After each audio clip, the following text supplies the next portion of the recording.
박수종의 뉴스 정면승부. 안녕하십니까, 박수종입니다. 굴림은 하되 통치하지 않는다. 빅토리아 여왕의 정치 통치 철학이었다고 합니다. 2004년 주일 중국 대사로 부임했던 현재의 중국 왕위 외교부장은 달코 다른 외교 달인입니다. 외교부에만 16년째 근무하고 있습니다. 그동안 주일 중국 대사 등 일본과 대만 외교 전문가입니다. 후미오 기시다 일본 외무대신은 중의원 7번에 대신만 내보낸 사람입니다.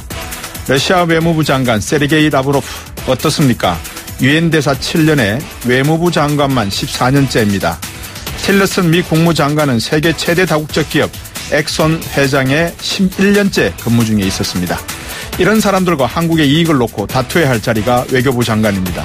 서희의 강동 6주 찾는 내공은 아니더라도 이제 바야흐로 외교가 경제를 포괄하는 중요한 부처임에 틀림이 없습니다. 애정 대통령님은 영어도 잘하시고 불어도 충고도 다 독학하셨는데 외교는 억만진창이었다 합니다. 영어 잘한다고 외교 잘하는 거 아니죠? 통치에 철학이 있어야 하듯 외교에도 철학과 비전이 있어야 합니다. 그런 비전이 있는 분이길 바랍니다. 6월 13일 화요일 뉴스 정면 승부 시작하겠습니다.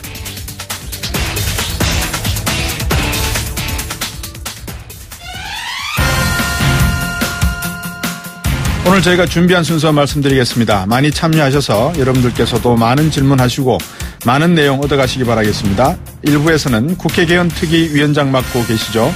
자유한국당의 이주영 의원 전화 연결하겠습니다. 내년 지방선거에서 이 개헌을 개헌에 대한 국민투표 실시될 예정인데요. 이제 1년 남았습니다. 국회 개헌 준비 어떻게 되고 있는지 한번 들어보고요.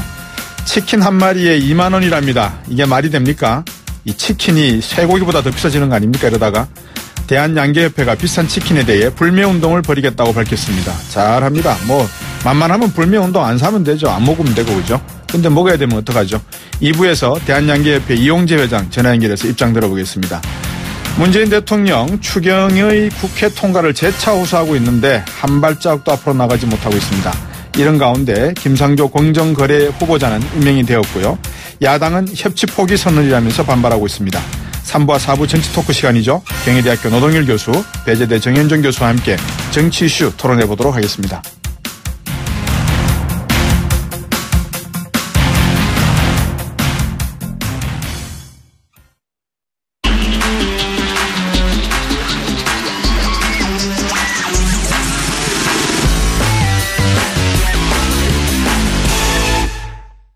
네, 지난 대선을 앞두고 개헌을 해야 된다 말아야 된다라고 했고 박근혜 전 대통령은 마지막 국회 연설에서 개헌 카드를 끌어들었죠.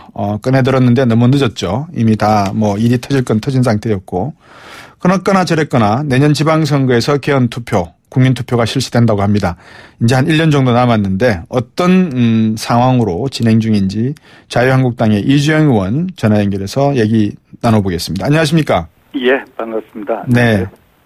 국회 개헌특위위원장 맡고 계시죠? 예, 그렇습니다. 예, 언제 출범했습니까? 예, 작년 12월 29일에 국회 본회의에서 의결이 돼가지고, 예. 금년 1월 5일에 출범했습니다. 네. 그러면 제가 알기로는 종료 시점이 한 6월 30일 정도 된다고 들었는데 맞습니까? 네, 1차 네. 활동 시한 만료일이 네. 금년 6월 말로 며칠 안 남았습니다. 예, 그러면 2차로 다시 또 연기를 좀 해야 되지 않겠습니까? 어떻게 보십니까? 예, 대개 이제 특위를 국회에서 구성하는 경우에 예. 활동 시한을 예. 이제 6개월 단위로 이렇게 예. 연장해오고 있는 게 관례입니다. 예. 그래서 개헌특위도 다른 특위와 마찬가지로 6월 말로 일단 만료되지만 네. 지금 이제 말씀하신 바와 같이 내년 지방선거 6월 네. 지방선거에서 국민투표 예. 해서 개헌을 하겠다 이런 입장들이 지금 공감을 이루고 있기 때문에 네. 이제 연장될 것으로 그렇게들 다 보고 있고 예. 27일 본회의에서 연장 의결이 되지 않을까 그렇게 전망됩니다. 예. 여론조사를 어떻게 해보신 적이 있으십니까? 이 문제에 대해서? 국민들에 대해서? 이 개헌 예, 내용에 대해서요? 네네. 네. 저희 국회 특위가 아직 여론조사 한 건 없습니다. 예, 그렇군요. 뭐 어떤 내용으로 지금 개헌의 큰 핵심적인 내용을 한 4가지만 짚어주신다면, 뭐 대통령 중심제를 그대로 가져간다. 그 다음에 뭐 소선구제나 어떤 중선거구제, 선거구제에 대한 어떤 이야기가 나올 것이다. 뭐 이런 내용의 어떤 핵심적인 내용이 좀 있다면 어떤 걸 짚어주시겠습니까? 예. 지금 말씀 주신 것 중에 네. 이제 그 헌법 내용의 네. 주요 부분이라고 하면 정부 형태, 네. 그리고 이제 기본권, 네. 국민의 기본권, 이제 우리 삶의 네. 기본적인 인권에 대한 그런 사항들이기 때문에 우리 국민들의 관심이 높죠. 네. 그런 부분들이 있고요. 그 다음에 이제 지방 분권에 대해서 관심도가 높습니다. 너무 예. 중앙 집권화되어 있는 걸 네. 지방으로 좀 분권시키는 개헌이 이번에 예. 좀 이루어졌으면 좋겠다 하는 거고요. 예. 말씀하신 것 중에 이제 그 선거제도, 네. 선거제도는 헌법에는 큰 원칙만 정하고 네. 세세한 제도 설계는 이제 법률로 하도록 되어 있기 때문에 예. 이번 개헌 사항에 아주 큰 변화가 있지는 않을 것 같고 예. 이 개헌 특위하고 이제 그 병행해서 정치개혁 특위나 정치발전 특위에서 예. 이제 선거제도에 대해서도 본격 논의가 이루어질 것 같습니다. 예. 국회 차원에서 조금 특위 차원에서 단일 개헌안 뭐 마련 중에 계십니까? 어느 정도 완성도가 있습니까? 예, 지난 1월 초에 이제 출범한 이후, 예. 이 국회에는 큰 그 흐름의 갈래가 네. 대선 전 개헌, 네. 대선 이후 개헌, 이게 이제 좀 나눠져 있었지 않습니까? 예. 그래서 일단 대선 전에 개헌을 시도해보자 예. 하는 차원에서 이제 그 개헌 논의들이 예. 활발하게 이루어졌습니다. 예. 그러나 이제 전체 정당이 이제 참여한 대선 전 개헌 논의는 불발이 되었기 때문에 네. 이루어지지 못했고요. 예. 그러나 그걸 이제 위해서 개헌 쟁점들에 대한 논의는 네. 개헌 특위 전체 회의 또 분과소위원회 회의 등등 해서 네.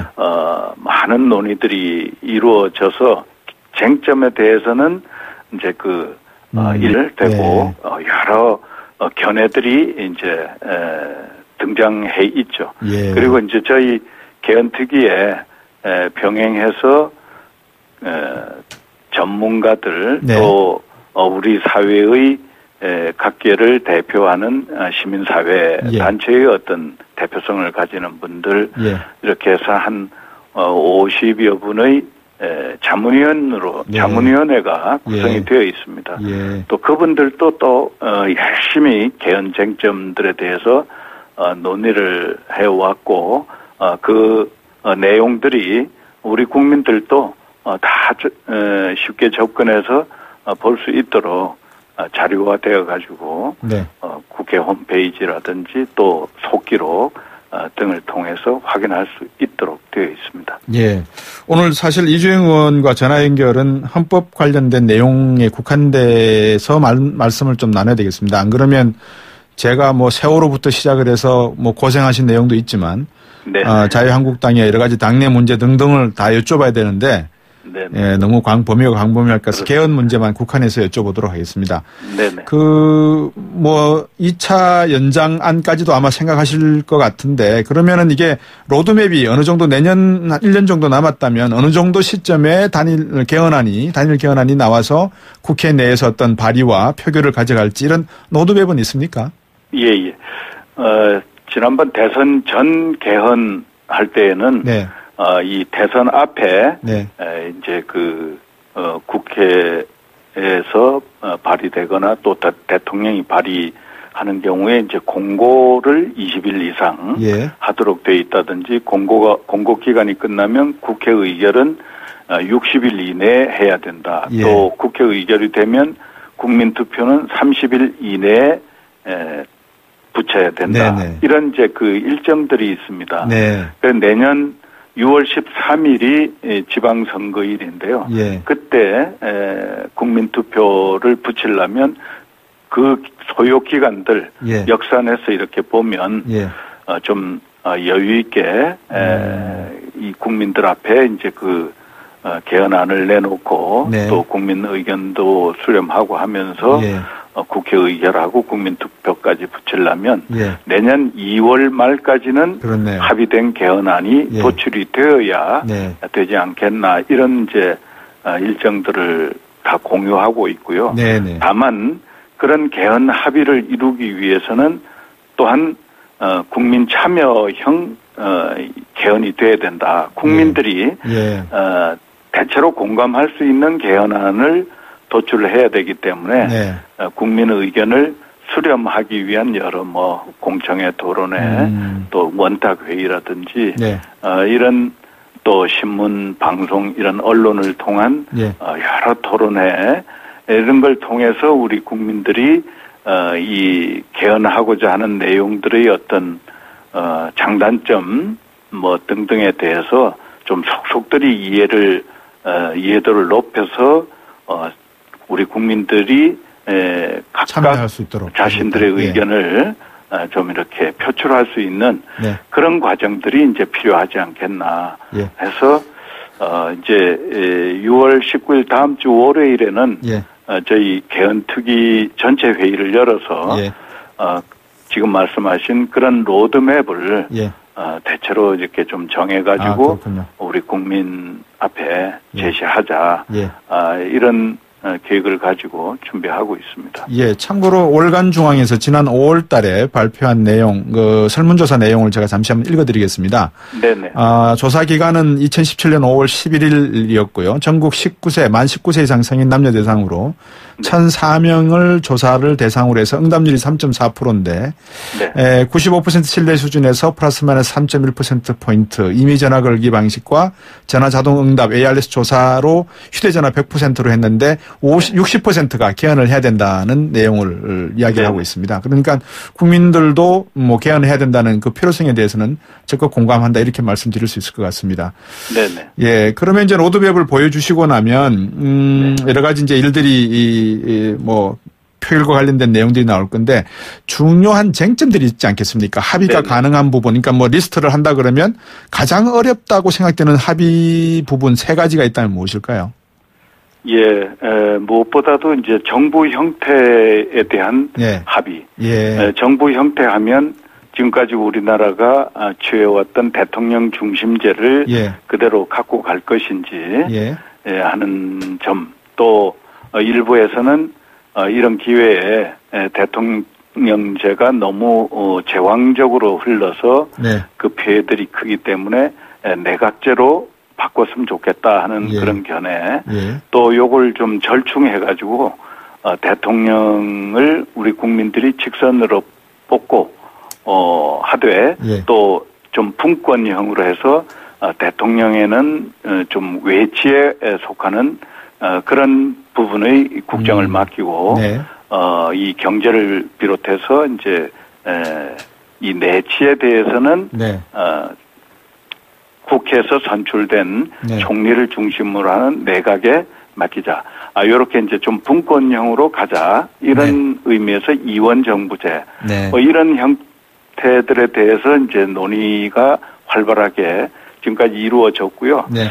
이제 이런 데 대해서 국민적인 그런 토론 속에서 국민들이 이렇게 뭘 우리가 지향해 가야 되는지에 대한 컨센서스를 만들어가는 거 이게 이제 중요하리라고 봅니다. 네네. 그다음에 이제 아까 제가 말씀드린 대로 우리 국민의 삶에 관계되는 기본권 예. 좀 이제 30년이 지나다 보니까 예. 기본권의 현대적인 추세에 맞는 그런 조항들이 예. 좀 명문화되고 네. 해서 좀 시대를 이렇게 이끌어가는 그런 헌법이 되었으면 좋겠다 네. 하는 그런 내용이라든지 또 이제 뭐 분권 이 지방화 예. 시대를 좀 열어갈 수 있는 내용 이런 것들이 좀 그 지방화를 열어가는 분권한다고 하면 네. 그 수준이 문제입니다. 예. 어느 수준까지 어느 정도까지 중앙의 권력을 예. 예, 지방으로 넘길 것인가. 예. 이런 부분들이 좀 중요한 쟁점들이 되지 않을까 생각하고 있습니다. 예. 청취자분들은 뭐 깊은 헌법적 내용의 지식을 가진 분들도 많이 계시지만 아주 간단한 질문들을 몇 개 보내주십니다. 이런 내용입니다. 네. 주민 소환이나 탄핵으로부터 유독 국회의원분들이 자유롭지 않습니까? 이런 부분에 네. 대한 개헌도 필요할 것 같습니다. 이런 분도 계시고요. 네. 이 개헌하신다면서 특별활동비 부분에만 계속 받아 쓰시는 거 아닙니까? 이런 질문하시는 분도 계세요. 네네. 예. 이 주민 소환, 이 국회의원의 네. 탄핵. 예. 네. 뭐 국회의원의 탄핵은 지금도 이제 제도 속에 네. 포함이 되어 있고요. 주민 소환 제도는 지금 개헌 쟁점으로 되어 있습니다. 네. 국회의원 또는 기타 고위직에 대해서 주민 소환제를 실시할지 여부 네. 이런 게 이제 논의가 되어 있다 이렇게 말씀드리고 이제 뭐 특별 활동비 말씀 주신 거는 네. 뭐 저희들이 그 국회에서 통상적으로 하는 활동이기 때문에 뭐 특별하게 무슨 활동비를 추가로 네네. 받는다든지 뭐 그런 부분은 예. 이거는 이제 특별히 어떻게 보면 말씀드릴 게 없다. 예, 이렇게 청취자분들의 예. 정서 같습니다. 최근에 국회에 대한 네네. 어떤 국민들이 바라보고 계시는 정서를 좀 대변하는 네네. 게 아닌가 싶어서 예, 저희들이 예. 이제 겸허한 자세로 예. 우리 국민들의 국회에 대한 따가운 시선 네네. 잘 받들어서 네. 예, 좀 그 특권이라고 이렇게 네. 일컬어질 수 있는 그런 네. 시선을 받지 않도록 예, 예. 저희들이 잘 자제해야 알겠습니다. 된다 이렇게 생각합니다. 간단히 한번 여쭤보겠습니다. 강경화 외교부 장관 청문회 참석하셨고 논문 표절 문제 지적도 하셨지 않습니까? 네. 김상조 후보자 오늘 문재인 대통령이 임명 강행했고요. 어떻게 보십니까? 앞으로 이 인사청문회 절차 과정과 임명 과정을 놓고 볼 때. 예, 지혜롭게 잘 해나가야 되는데 이제 네. 그 야당은 기본적으로 국회에서 이제 그 견제 기능을 네. 이렇게 수행해야 되는 그런 위치에 있고요. 네. 국회 자체가 이제 이 정부에 대해서는 견제를 여야를 막론하고 해야 되겠죠. 예, 예. 이제 그리고 그러면서도 이제 단순히 반대를 위한 반대. 네. 이런 알겠습니다. 예, 그런 형태는 보이지 않는 게 지향을 하시겠다. 옳겠다. 예. 협치를 해 나가야 되는데, 네. 이유 있는 반대에 대해서는 네. 정부도 좀 유연성을 보여줄 수 있도록 당연히. 그렇게 예. 해야 이게 진정한 협치가 돼 나가지 않겠는가. 예. 저는 그런 생각을 하고 예. 있습니다. 당연히 정부도 귀 기울여야 될 필요가 있는 것 같습니다. 오늘 말씀 잘 들었습니다. 네네, 감사합니다. 예, 국회 개헌특위 위원장 맡고 있는 자유한국당 이주영 의원이었습니다. 네, 2부로 돌아오겠습니다.